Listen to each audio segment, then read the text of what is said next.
Leon, thank you very much.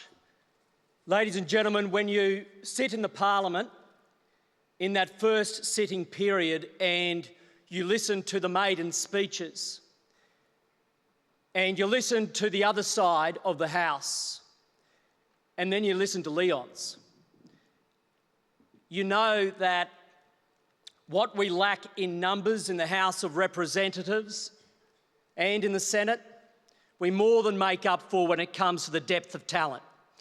Leon, congratulations. Welcome to the Parliament. It's where you belong. It's where you'll do your best work serving the people of Australia.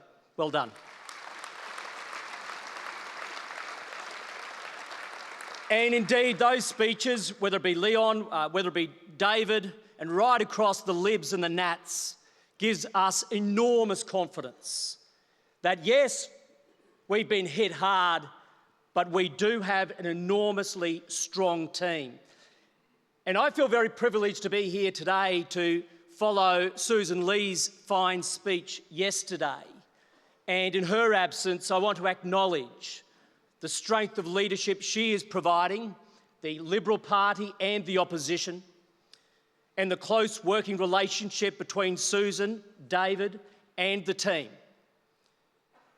We might have a long way to go, but I can assure you that is with absolute determination that we are working as a united force.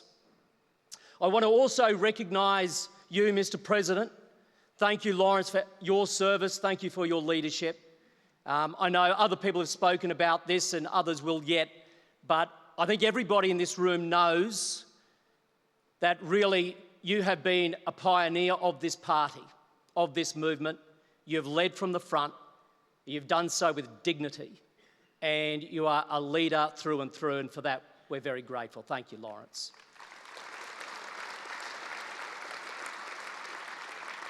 And to David Crisafulli, to our Premier, talking about leadership, wow. You know, to think where we were. David, you are leading our state.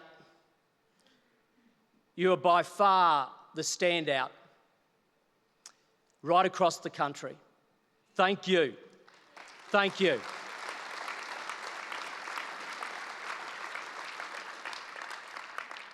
When I hopped up on the stage, David, a little proud, like any Nat does, had a go at me. And he wanted to know why I was so casually dressed when everyone else is in a suit and a tie. The Nats love getting dressed up. So you have to forgive me, I am sort of looking a little bit casual, but I had a little bit of a getaway last week. My mate Jim Chalmers and I went away with Jim and, 20 or more of his best friends. We had this little love-in in Canberra together. And wow, you should have seen what was on display. The unity between big government, big unions and big super funds. They are going to master plan how every ordinary Australian lives their lives in the future. Can I say, if you ever have doubt about being a Liberal, if you ever have doubt about being a National, ever have doubt about being a Liberal National, spend 3 days locked up, no windows, no mobile phones, in a socialist summit. I promise you, you will be absolutely assured that your belief system is entirely opposed to theirs. It wasn't all bad. The highlight of my week last week was I got to meet Toto the dog. Toto the dog. Now, when I saw Toto, who's a very cute little thing, and the Prime Minister and the Treasurer all in the same room, it all made sense. It all came together. I mean, there's no doubt Toto is the brains of the operation.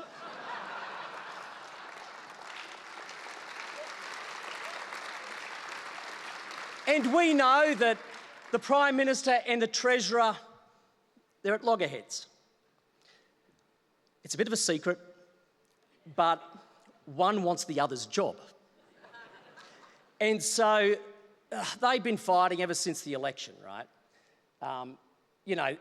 They spent 3 months fighting over what to call the round table. 3 months. Until Toto came in. And the day before the round table began, Toto negotiated a trilateral peace summit.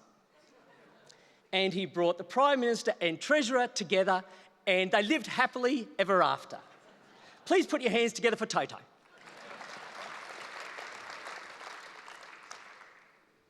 If I can just tell you a little bit about last week, because I think it's an insight into what we have as a country and where we're going. But before I do, if we can focus on where Australia is now and to where it is going. As we all know, and as I think the Australian people know, as a nation we are becoming poorer, we are becoming weaker, and we are becoming more dependent on foreign powers. Australians feel that in their day-to-day life when we use that expression of, cost of living. But in truth, that's just an early warning sign as to where we're going. If we think of the next generation, if we think of my kids, who range between the ages of 1 and 13, their peers, and the children, please God, they might one day have, they are going to live in an Australia, if we keep going down Labor's path, which is absolutely a poor nation. We'll be a weak second-grade nation, completely dependent on others.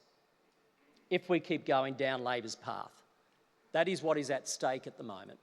And we see that in all the economic statistics. We see the government's approach to economics and issues which you could probably class in the geostrategic bucket.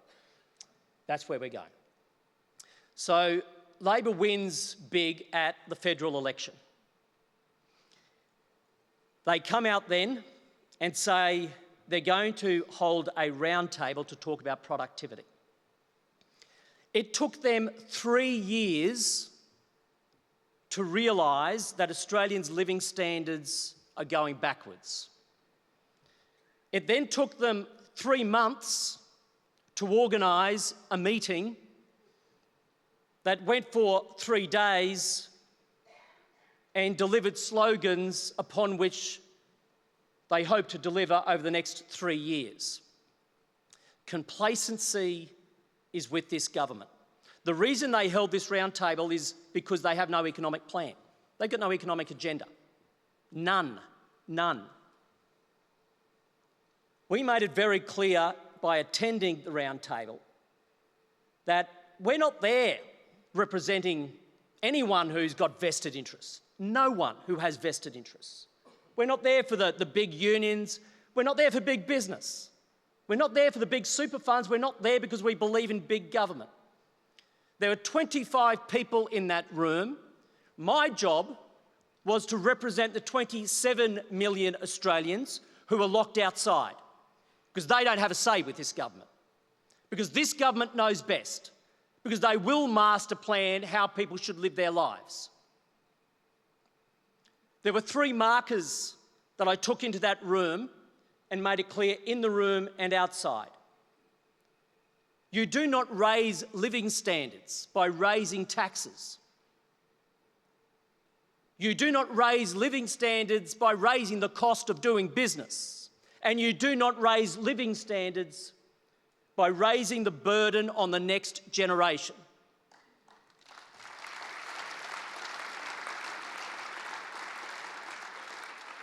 It was crystal clear by the government's approach they planned to breach all 3 of those markers. There was genuinely some good ideas on how to reduce and improve regulations. Labor's introduced 5,000 additional regulations over its first term of government. 5,000. Extraordinary. If Labor is serious about reducing regulations, the test will be this. They must commit to specific, time-bound targets. If they fail to make that commitment, then all those discussions last week about regulations will come to naught. That was day one, was all about regulations. Day two was all really about approvals. And the biggest problem, of course, is housing, and we know the problems right across the country. Probably the most concrete idea that came out of the round table was Labor saw the light and agreed to the coalition's policy that we took to the last election to freeze the National Construction Code. Can you please give Labor a round of applause? I mean, seriously. This code is 3,000 pages long. And you wonder why a developer who wants to just do a normal apartment block is struggling. The approval process is ridiculous. And it goes right across different tiers of government. So you know what Labor's plan was with big super and big unions in the room? They're going to do it together. They're going to master plan it. So if government can use taxpayers' money to de-risk projects for big super funds, well, the super funds can come in and they can build these big high-rises with lots of apartments delivered by the unions. And then future Australians, they can just rent for the rest of their life in these properties owned by the super funds. This is why it is getting back to an approach which is traditionally socialist. The second part that came up, both day one but also day two, on both regulations and approvals, was what Labor should do about its challenges with energy. And this was a particular area where many around the table weren't happy with what I had to say. With all the problems we have with energy, and we heard about it yesterday, David referred to it in his remarks today, we all know we are now paying among the highest prices in the world for electricity, among the highest prices in the world. And it continues to go up because Labor has an energy policy which is failing. So at the round table, under the banner of productivity, their plan is to find ways to clear regulation, to accelerate approvals, to double down on their failed energy policy. Their plan is to make Australians poorer faster. Work that one out. As I put at the round table, they're trying to solve the wrong problem. The problem to solve is not how do we race to 82% renewables on the grid by 2030. That's not the problem to solve. The problem to solve is how do we get the cheapest electricity that we can. That's the problem to solve.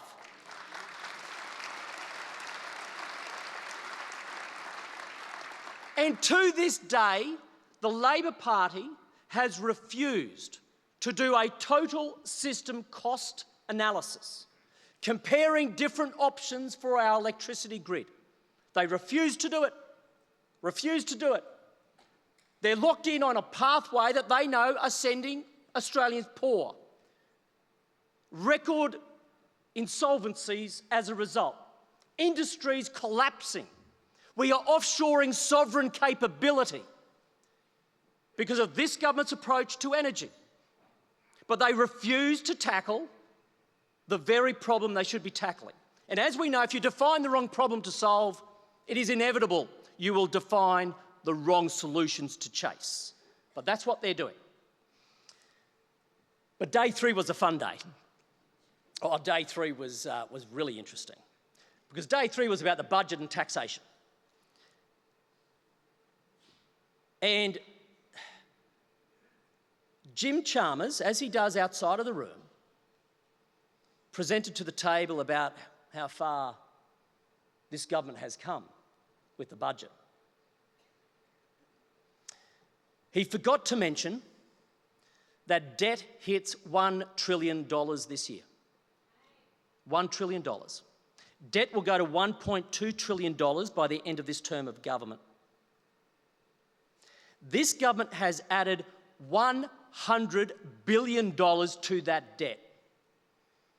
And that debt sits on a credit card instead of that Medicare card that the Prime Minister was holding up throughout the campaign. It should have been a credit card with the name imprinted on it, Future Generations. And his promise is $1.2 trillion for the next generation to pay off. And then when it comes to their plan for 10 up to 11 years of deficits ahead, that's their promise on the budget side. The key message in that room, and the message I implore you today to carry out to the community, is a simple one. Stop the spending spree. Stop it.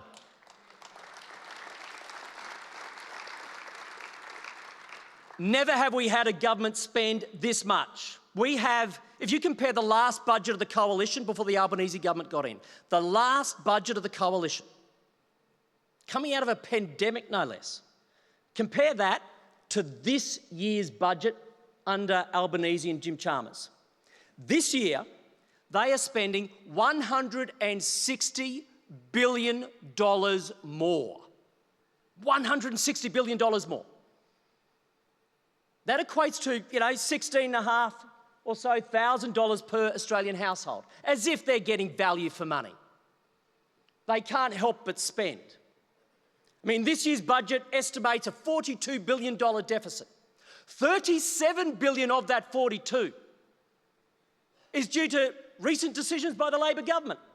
It's not due to aged care, NDIS, pressures on defence. No.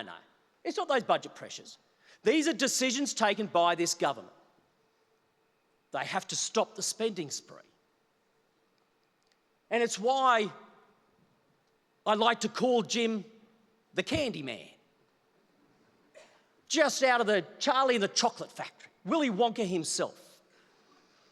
The Candy Man can. You want some money? The Candy Man can give it to you. That's his approach. He cannot say no to his colleagues because he wants the big job. So he keeps giving money out. And this is the problem. Spending as a percentage of GDP has gone from 24 to 27%. It is out of control. And there was an argument between the Treasurer and me in the room last week that did get out to the media. And it was when I suggested that they should introduce some rules to contain their spending. He didn't like that very much. Nor can I say did the ACTU. They don't like that idea. This is not a revolutionary idea. It's what the former coalition government did. It's what Hawke and Keating even did. I can assure you Albanese and Chalmers are no Hawke and Keating. Whoa. He refuses to put any rules on his spending. And I wasn't on my own in that room by the end. It's all through the media today. Even those outside of the room, including former RBA Governor Philip Lowe, has been very clear about the need for rules. So is Ken Henry, who was in that room, the need for rules. And this is why a big part of our job as a coalition is something we're very good at, is to restore fiscal responsibility. They have to stop the spending spree. And secondly, they have to start growing the economic pie. Because that's what aspiration is all about. A belief that everyone can rise, all boats can lift, if we can grow the economy. But under this government, in one term, productivity has gone backwards by 5%. 5%. The biggest drop in living standards in the developed world is Australia. And their plan, big government, big unions, big superannuation, are just going to double down. They're going to double down on it. Meanwhile, Australians get poorer by the day. And so, we have only just started. We will continue this fight. And yes, we might be small in numbers, but I can assure you we have the depth of talent among the Libs and the Nats to hold this government to account, to restore fiscal discipline, and to start growing the economic pie for this country, so that future generations will not be slugged to carry the debt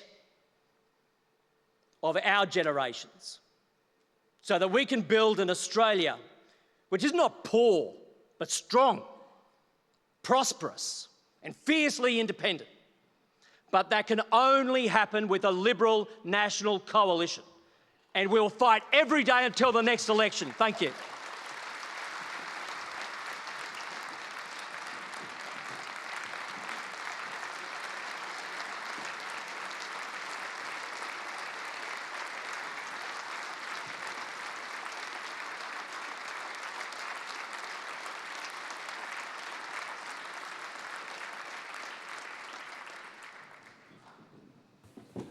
Thank you very much, Ted. Thank you very much for always being such an intelligent, enthusiastic